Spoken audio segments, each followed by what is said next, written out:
Assalomu alaykum mushtarak qarindoshlar. Yuqorida Abdullah Yalqinninki Abdurahmon Jamolni Istiqlol TV'siga taklif qilib, sunnat to'g'riliq o'tkazilgan suhbatini mush topga yo'llab qo'yibdi. Buni anglab chiqqandan keyin mushu suhbat jarayonida sunnatga bo'lgan tushunchasining toza yaxshi bo'lmaganligini his qilib qoldim Abdurahmon Jamolning. Abdurahmon Jamolning sunnatga bo'lgan tushunchasi yaxshi bo'lmasa kimning yaxshi bo'ladi? Abdurahmon Jamol degan ulamolar birligining bir a'zosi, bir diniy ulamo, ahli ilmlarimizdan birisi tursa, sunnatni bir sen tushunganchilik tushunmamdi deb qilishinglar mumkin. Lekin Abdurahmon Jamolni o'qitqaniga Abdurahmon Jamolga sunnatni ashunda o'rgatgan bo'lishi mumkin. Ashunda o'rgatgan bo'lishi mumkin. Bu İslam dinini bizning ahli ilmlarimizga cho'qim bir suiqasd bilan o'rgatgan yeri bo'lmasa, bir xato narsani o'rganib qolgan taraflari bo'lmasa, musulmonlarning ahvoli jumladan bizning ahvolimiz, o'sha diniy jihatdagi ahvolimiz bu holga tushib qolmaydi. Mushu real dunyoda oldin qatorda mangan bo'lardik. Oldin qatorda mangan bo'lardik. Ahli ilmlarimizmi dünyadaki bütün sahanın adamlarına hayran qalgıdak bir sözlerini qılalaydı, hayran qaldığıdak adamlarını yetekleyeleydi, toğır bir düşünce, toğır bir yol göstereleydi. Milletin beşiği iğir bir gün kelgen çağda bulamışdak yolunu gösteremezdik. Sebep ne mi dese, uzun yıl planlaş arkalık sünnet degenin nemi ekenligini bilmeydiğin bir adamlarını okutup, emes bir narsani sünnet deb okutup, mana bu sizlarning yetakchilar deb qo'liga diplomni berib chiqarib qo'yganlar uchinchi desa, bugun kun kelganda millatlarga haqiqiy to'g'ri yetakchi bo'lolmaqliq. Bu yerda cho'ng bir suiqasd bor. Bu yerdagi xatolik Abdurahmon Jamoldek xatolik emas va Abdurahmon Jamoldan boshqa o'zimizning nurg'un ahli ilmlarimizdagi xatolik emas. Bular boshqalar nimani din deb o'rgatsa, shuni din deb o'rganib qolgan. Endi dunyo taraqqiy qilib oldimizga ketdi. Biz qoldik. Endi buning nima bilan yetishimiz? Dindan chiqib ketib yetishamdik, nauzubillah. Yo'q. Bu ahli ilmlikni tashlab turib yetishamdi shu qarindoshlar, yo'q. Ular o'qigan bo'lgandan keyin, vaqt sarf qilgandan keyin, nurg'un vaqtda shuni o'rganish bilan bo'lgandan keyin Qur'onga qaytadan bir qarash orqali bu yo'lning nima ekanligini uzun bo'lmay tuzitib olaydi. Burun uni o'rganish uchun nurg'un vaqt ketgan bo'lsa, hozir sunnat deganning nima ekanligini o'rganish uchun cho'zish, haqiqiy Qur'onga cho'kinsa, birdan biz o'rgana oladi.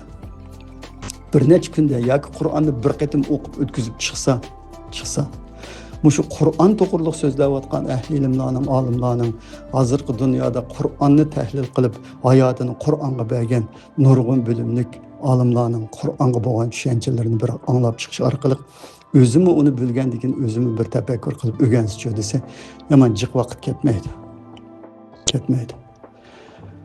Endi bu sunnat degan masalaga kelsak, sunnat degan nima?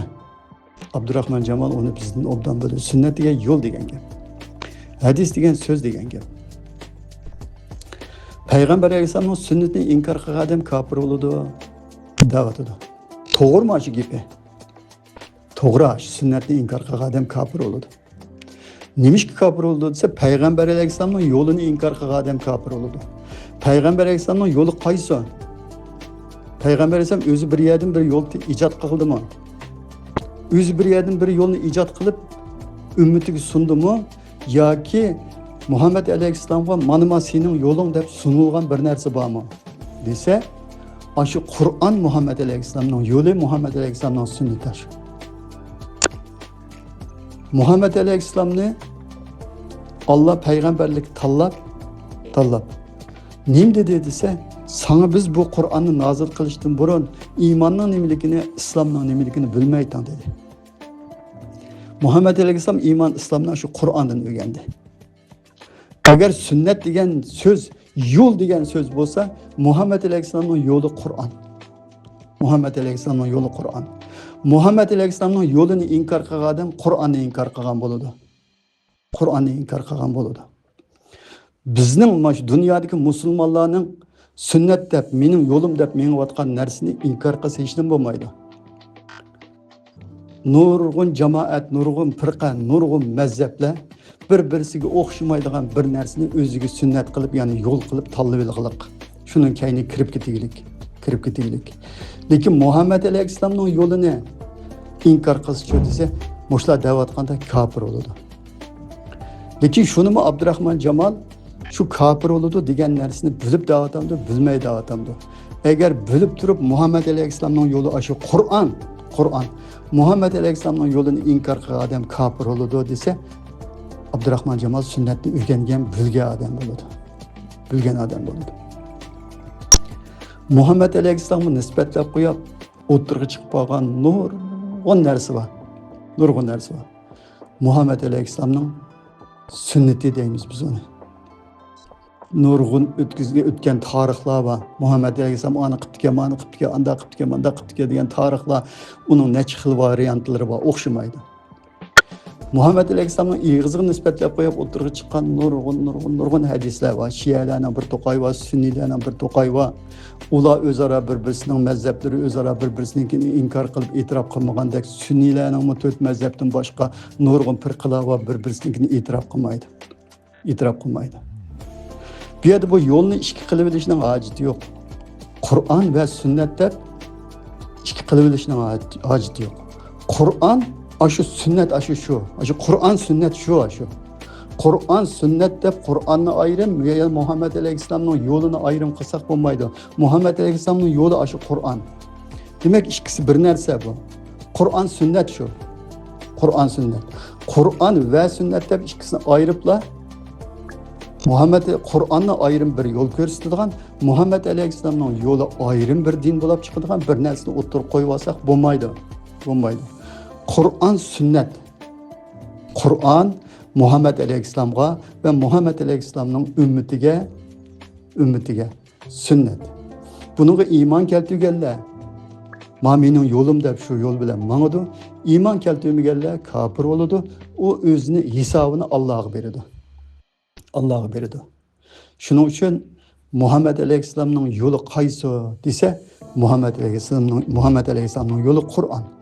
Muhammad alayhissalomning sunnati qaysi desa, Muhammad alayhissalomning sunnati Qur'on. Bu Muhammad alayhissalom bizga payg'ambar, oxirgi payg'ambar bo'lib kelgan bo'lsa, Muhammad alayhissalom o yo'lni o'z oldiga mustaqil o'zi tepib chiqqanmi desa, yo o'zi tepib chiqqan emas. O yo'lni Alloh Muhammad alayhissalomga ko'rsatgan. Mana mo'shningda mangsa deb ko'rsatgan. Muhammad alayhissalom o'zi shu yo'lda mangan, shu yo'lni sunnat qilib tutgan o'ziga. Ümmetiga desa, shu yo'lni sunnat qilib tutinglar deb shu yo'lga chaqirg'iliq. Qur'ondan boshqa bir yo'l ijod qilg'iliq emas Muhammad alayhissalom navzulloh. Qur'ondan boshqa bir yo'l ijod qilsa Muhammad alayhissalom xatolashgan bo'ladi. Nurg'un xatolashib ketgan yerlarda, masalan, hasalni o'ziga harom qilib olgan vaqtda Alloh halol qilgan narsani sen nima uchun ayollaringning ra'yiga berib sen uni o'zingga harom qilib olasan deb halol harom qilish jarayonida u ixtiyorlikni Muhammad alayhissalomga bergan emas. U Muhammad bizning nomimizdan bir narsani, u Muhammad biz demagan narsani bizning nomimizdan deb qoladigan bo'lsa, uning qizil tomirini kesib o'tamiz. Aranglardan hech kim uni bizning qo'limizdan qutuldirib qololmaydi deb Sura Haqqoning 46-oyatida bu. Muhammad alayhissalom shu Qur'onga amal qilish chaqirganligi, vahiy mustahkam eslish chaqirganligi, vahiyda mustahkam turish, Allohning kitobi mustahkam eslish, to'g'riliq, nurg'un oyatlarni Muhammad alayhissalom Jibrilning og'zidan elib ummatiga o'qib bergan. Oxirgi kitob bo'lib qiliqliq. Demak, buni Qur'on sunnat deb uni ikki narsa qilib olmay, shu Qur'onning o'zi sunnat sunnat. İki narsa qilib olsak, Qur'onning ichidan chiqa olamiz. Uni Alloh tushundigan, biladigan, oson, yengil qilib nozil qilgan. Buni bilishinglar uchun biz Qur'onni oson qildik degan oyat bor. Mashu tilovat qilinib turadigan kitob sizlarga yetmadimi degan oyat bor. Qiyomat kuni sizlarni mushu kitob bilan so'raymiz deb Sura Zuhrufning 43-oyatida qiyomat kuni biz insonlar shu kitobdan javobgar ekanligimiz to'g'riliq oyat bor. Demak, Qur'on shunday yengil, tushungani bo'ladigan ashundoq bir kitob. Har qanday odam amal qila oladi. Lekin Muhammad alayhissalomning sunnati deb o'tirib chiqib qolgan nurg'un narsa bor dunyoda. Qaysi to'g'ri, qaysi xato uni bilmaysiz. Bilmaysiz. Uningda kim qaysidan nurg'un har xil mazhablar hammasi Muhammad alayhissalomning sunnati deb ketiglik ash yo'llarda. Ketiglik. Lekin Muhammad alayhissalomning sunnati, Muhammad alayhissalomning yo'li qaysi deb kichkina tafakkur qilsangiz, Muhammad alayhissalomning yo'li Qur'on-ku. Yana bir takrorlab o'tay oyatni. Sana biz bu Qur'onni nozil qilishdan burun iymon nima, islom nima bilmayding degan bo'lgandan keyin Muhammad alayhissalomning yo'lini, shu Qur'onni Muhammad alayhissalomning yo'li qilib beribdi ekan-ku Alloh. Demak, buni ikki yo'l qilib olamiz. Birisining ichidan chiqilmaydi. Chiqqani bo'ladi Qur'onning ichidan. Nazbillah. Qur'onning ichidan chiqqani bo'ladi albatta. O shundoq oson kitob. Tafakkur qilgan odam uchun, bilgan odam uchun Alloh shuning uchun tafakkur qilinglar, aqlinglarni ishlatinglar deydi. Aqlni ishlatib kichkina tushungan odam bilalaydi.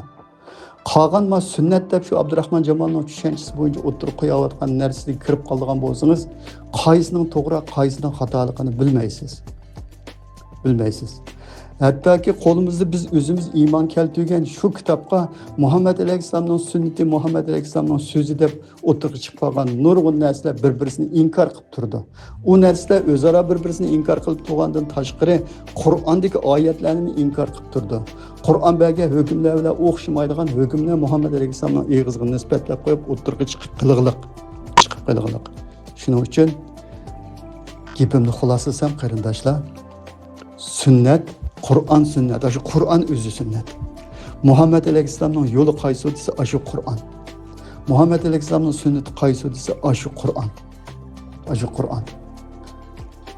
Buni Muhammad alayhissalomning sunnati deb Qur'onni ayrim bir kitob qilib bir yoqqa qo'yib turib, dunyodagi g'alda qashakning hammasini yana Muhammad alayhissalomning sunnati deb o'tirg'i tashlab qo'ysangiz shu desa, u Muhammad alayhissalomning sunnati qaysi o'zadi? Nimada qaysi yo'lda mangan Muhammad alayhissalom? O'zi bir yo'l kashf qilganmi yoki uningga mana sunnat deb sana bir narsa sunganmi? Muhammad alayhissalom sunganmi deb bir odam so'rasa, albatta shu mollalar Muhammad alayhissalomga Alloh Qur'onni vahiy qilib, Muhammad alayhissalomga mana sening yo'ling deb, shunga insonlarni chaqagan deb javob berdi. Muhammad alayhissalomning mangan yo'li o'ttirib tursa, qo'limizda tursa, qiyomatgacha o'zgarmaydigan holatda tursa. Yani bunun ichidan chiqqani bo'lmaydigan bir narsalarni Muhammad alayhissalomning sunnati deb o'tirib aytib qolsak qanday bo'ladi?